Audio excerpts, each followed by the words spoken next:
اللهم صل على محمد وآل محمد اللهم صل على محمد وآل محمد اعوذ باللہ من الشیطان الرجیم بسم اللہ الرحمن الرحیم الحمد للہ رب العالمین والصلاة والسلام علی اشرف الانبیاء والمرسلین وآلہ الطیبین الطاہرین۔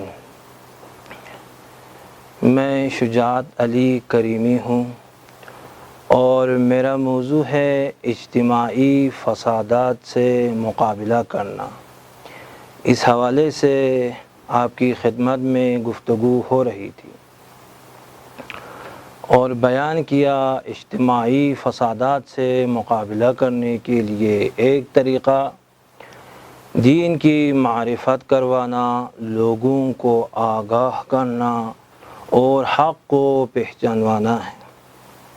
جس طرح امام باقر کی حدیث ہے کہ لوگوں کی 4 قسمیں ہیں۔ کچھ لوگ عالم ہیں، امام نے فرمایا عالم کی اطاعت کرو۔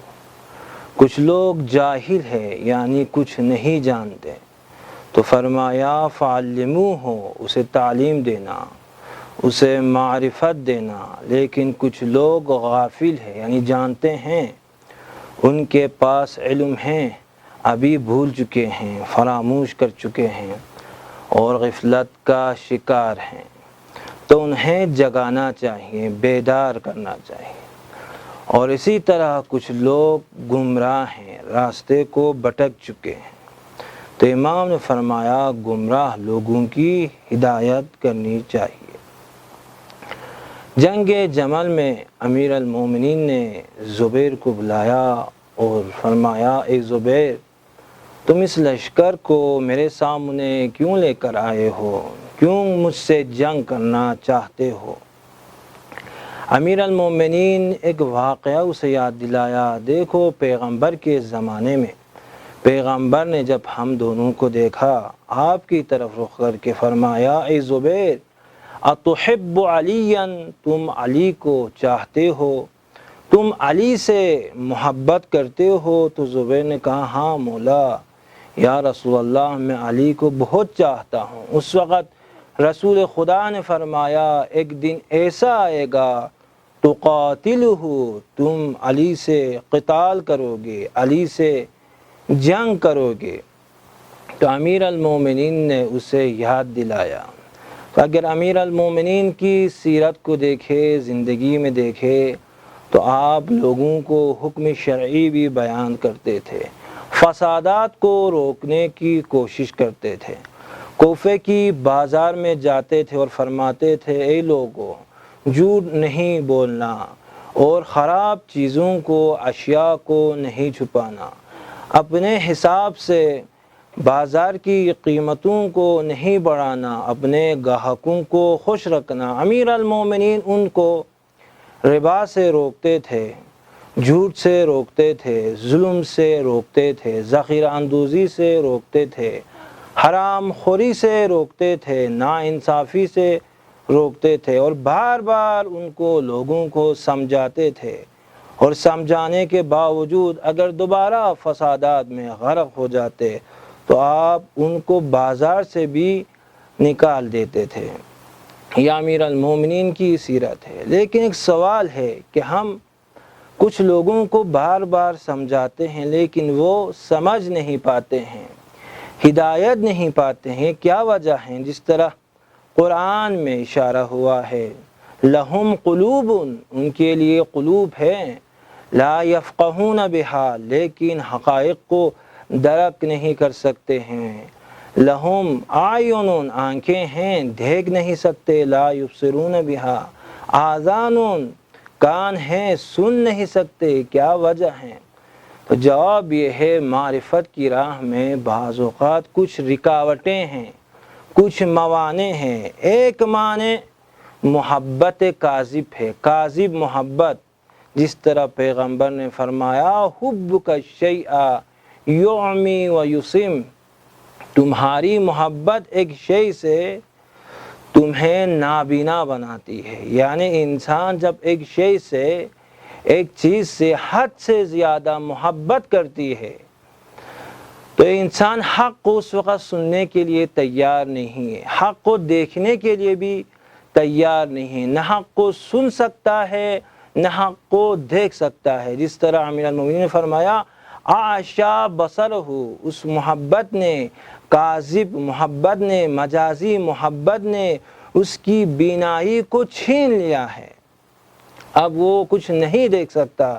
جس طرح ہمارے مولا امام حسین نے کربلا میں عمر سعد کو سمجھایا اور کہا عمر سعد میرے خون میں اپنے ہاتھ کو آغشتہ نہ کرنا۔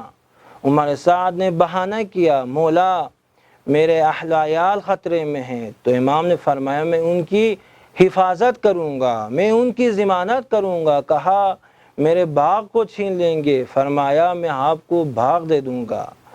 بہانہ کے آخر میں کہا حقیقت یہ ہے، مسئلہ یہ ہے کہ مجھے حکومت رئی سے محبت ہے، تو حکومت رئی کی وجہ سے، اس عشق مجازی کی وجہ سے امام کی بات کو، حق کو اس نے قبول نہیں کیا۔ تو ایک چیز ہے عشق کاذب یا محبت کاذب، دوسری چیز جو معرفت کی راہ میں وہ رکاوٹ بنتی ہے وہ ہے لجاجت۔ اللجاجت تفسد الرائے، لجاجت انسان کی رائے کو فاسد کر دیتی ہے۔ جس طرح مکے میں ابو جہل جا رہا تھا، ایک مرتبہ اس نے رسول خدا کو دیکھا تو ناخواستہ رسول کو سینے سے لگایا، اور اس کے بعد جب متوجہ ہو گئی وہ پیچھے ہٹ گیا۔ اب سوال کیا لوگوں نے، آپ نے اسے سینے سے لگایا اس کے بعد کیوں پیچھے ہٹ گئے؟